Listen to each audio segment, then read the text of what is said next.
Travolta may have found new life in playing bad guys, but this time around he wasn't limited to one kind of character. Travolta was also well-loved in Get Shorty playing Chili Palmer, a Shylock-turned-naive movie producer. Well, the only take in Hollywood that I have in common with Chili Palmer is probably the idea that I can have it or not have it, kind of take it or leave it. I love it, and I want it, but I don't kind of have a frantic feeling about it. And he's very cool. And I think probably throughout the years I've been very cool about my attitude toward television.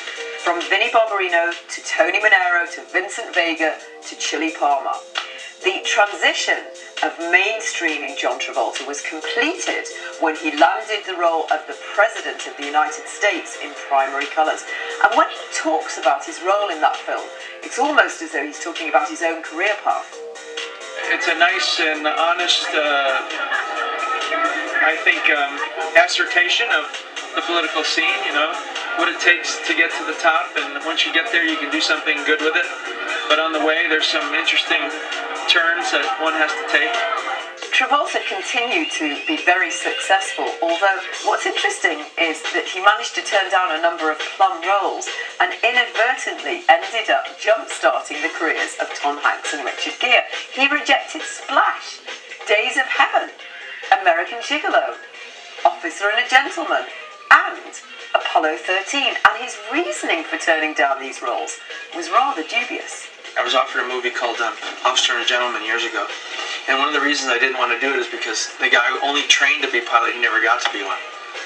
So I was very upset with the whole idea. I was like, well, you mean, I said, can you add a part where he actually gets to fly the jet and he buzzes the school or something? You know? And it was about something else. Travolta's new challenge would be to keep his regained recognition as a box office draw. The actor's staying power was seriously tested by starring in and producing Battlefield Earth, a film based on the teaching of Scientology founder L. Ron Hubbard. The $70 million sci-fi action film should have been good, but it sank at the box office and the comeback kid went down with the ship. With ticket sales barely covering the cost of Travolta's inflated salary, Hollywood was having a hard time justifying his enormous fee. Thus began Travolta's second descent into semi-obscurity. Earlier in his career, Travolta had been introduced to the teachings of Scientology, and despite the religion's very controversial reputation, Travolta maintains that the teachings and the spiritual perspective he found really helped to keep him afloat during the wild fluctuations of his acting career. My faith, you know, it saved my life, but if you needed to find out if I felt like I was given a second chance or something, I was, because I think that people like James Dean and Marilyn Monroe and Elvis Presley didn't make it, and I'm here today. You know, there's a report on hard copy last night or the night before where it has me purchasing the attempt of purchasing a supersonic jet, and the title was "Stay tuned to see about John Travolta's need to have speed, of how it could have killed him." Now, could have is the operative phrase there, okay? 40 years ago,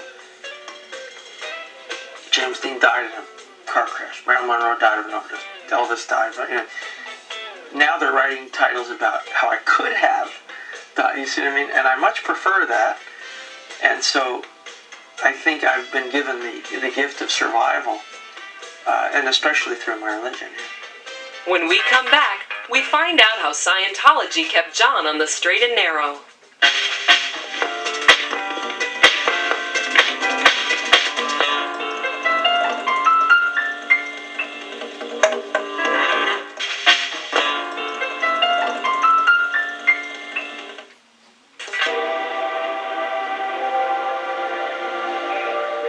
My involvement in Scientology, which is a spiritual-based religion, gave me a very distinct perspective on life, which carried over into my reaction to show business.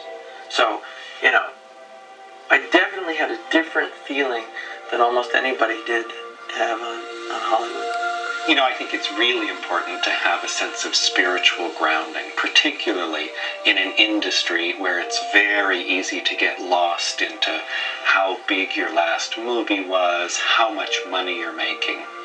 And if you have a spiritual connection with a community that sets itself apart from society at large, you can have a movie star, a taxi cab driver, a plumber, all come together to worship, and it doesn't matter anymore.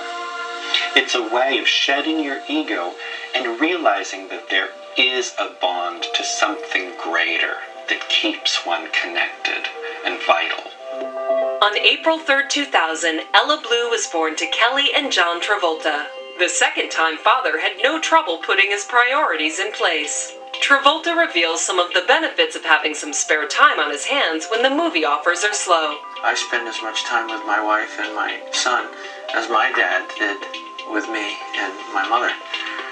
So I kind of have a normal time schedule with my family versus an unusual, which would have been full-time, like I did the first 2 years of my son's life. Spent all day, every day with him and my wife, and that was fabulous, but it was probably unreal because that wasn't the way it was going to be if I wanted to make a living anyway. Travolta admits that he's very overprotective of his children. He loves them madly, and he has to know where they are at every minute of the day. In fact, he said that when they're flying on a plane, and on the odd times that he's not the pilot, he phones them every 5 minutes. He has to know that they're safe.